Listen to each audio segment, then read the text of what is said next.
Ek het jou mos gesê ons ontmoet mekaar op die brug. Ons 'n paar brug. Op die brug. Hey.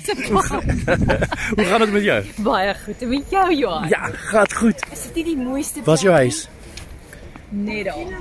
Suid-Afrika huis. Suid-Afrika huis, asof ek dit nie weet nie. Ja. En waar gaan ons? Na my gunsteling plek, die Westerkerk. Ja. Met sy toring. So kom. Ja. So. Ek het jou gevra om vir my jou pareltjie te laat sien en dit gaan jou pareltjie wees. My pareltjie in Amsterdam. Hey, kom ons gaan.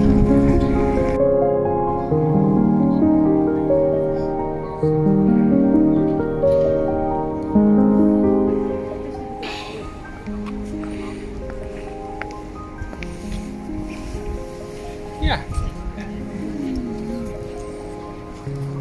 Mooi stad nou, Andrie. Beautiful stad. Die mooiste stad.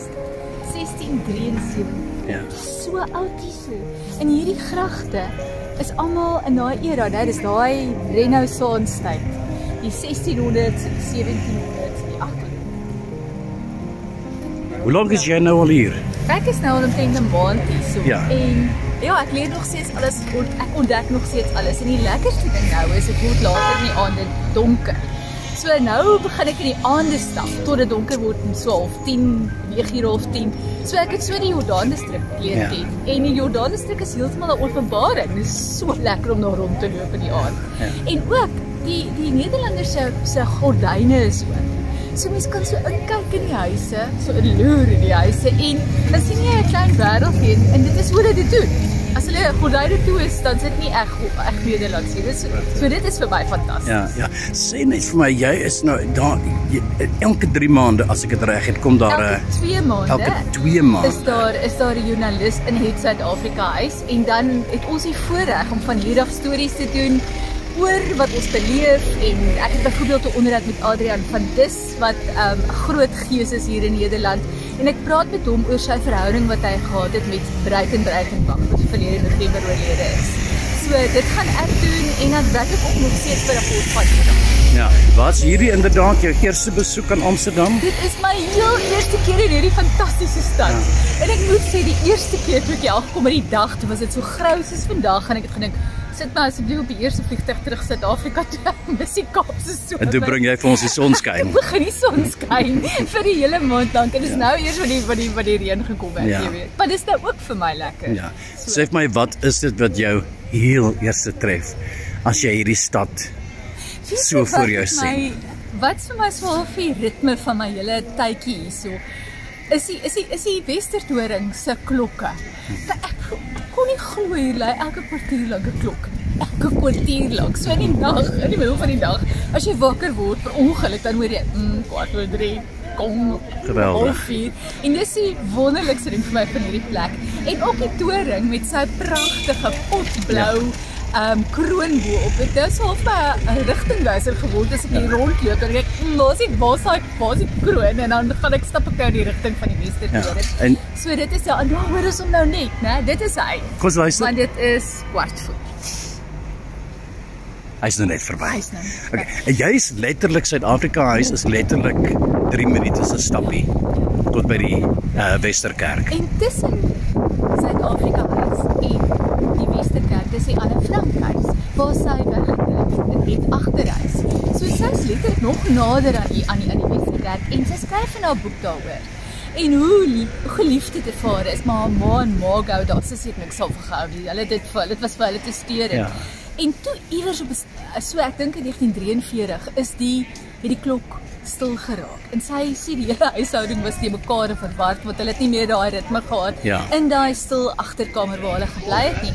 En jy weet hulle moes bedags mis hulle doodstil gewees het. Hulle kon nie roer nie want daar was mense wat onder gewerk het. So die Westertoring se klok het vir hulle half, jy weet 'n baie mooi ritme gegee in hulle lewe. Ja. En toe verdwyn dit. Toe raak die toring die klokke stil en daar was blykbaar Duitsers wat toe die klokke gevat het om te smelt, om te gebruik vir tanks en so. Hulle jy weet hulle die metaal gebruik.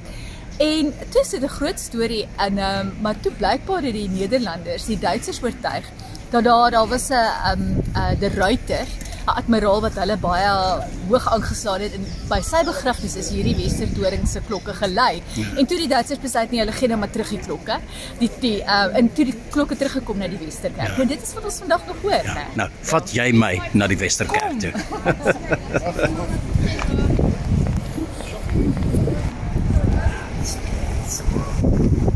Vat jy my nou die kerk in? Kom saam met my.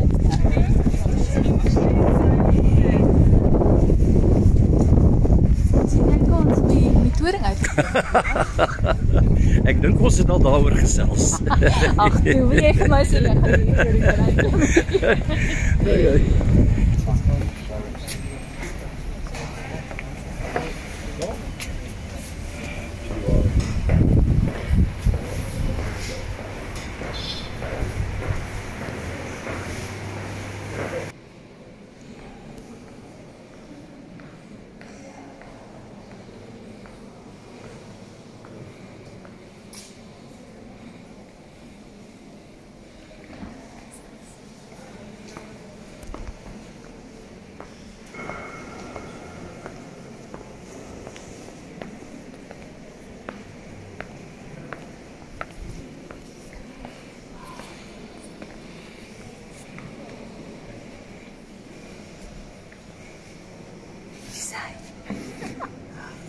ek het sy geboorteplek gesien in Leiden en toe het ek sy huis gesien in Rozengracht en hier is hy begrawe, maar dit is nie spesifiek hier nie, dit is iewers hierso in 'n genommerde graf, maar hulle weet nie wat die nommer mee is nie.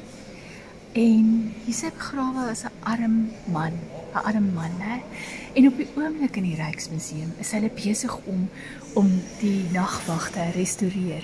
En as mens daar ingaan, dan is daar 'n groot glasvenster en jy kan kyk, letterlik kyk hoe die meisie daar sit en die verf afval. Die vernislaag wat natuurlik nou dik is en agter die vernislaag lyk dit half bleek. Dis asof jy daar geen prent is nie, maar natuurlik as die vernis nou weer opkom en nuwe vernis dan kom die prent nou weer uit. So ek het met 'n uur daar gestaan en gekyk net hoe hierdie ongelooflike groot nagwag gerestoreer word. Pragtig. Fantasties. Dit was so mooi. En hier is die man, né? Hier is die man.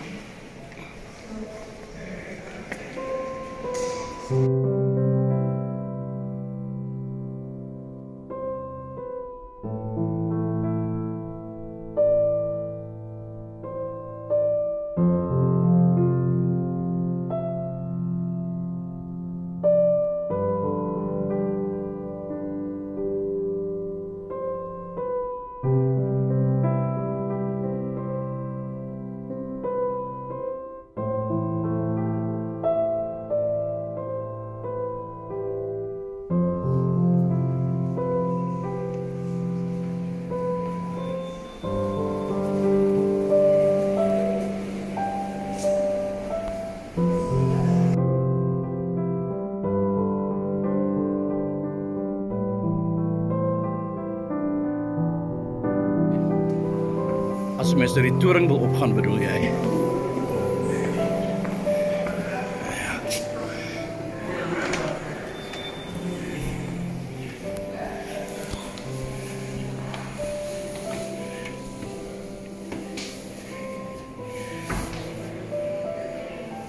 Ek dink nie ons is veronderstel om hier te wees nie. Wow.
die vraagie wat ek jou wil stel. Jy is nou vir 'n tydjie hier in Amsterdam gewees.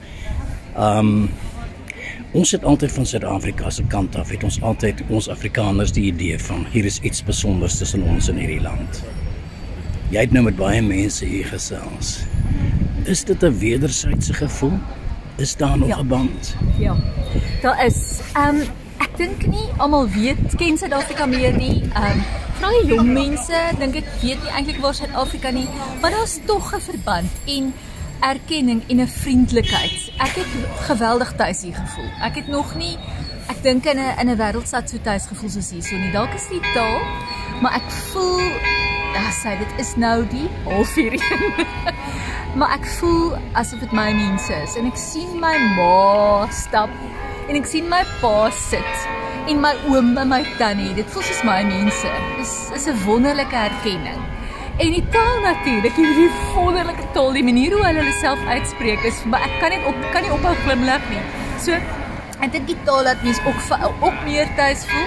Maar ja, hierdie voel soos 'n tweede huis. Maar ek sal nooit die blou lig en die hitte en die direktheid van die Afrika son van my kan afskud nie. Nooit. Afrika bly my huis, my eerste huis.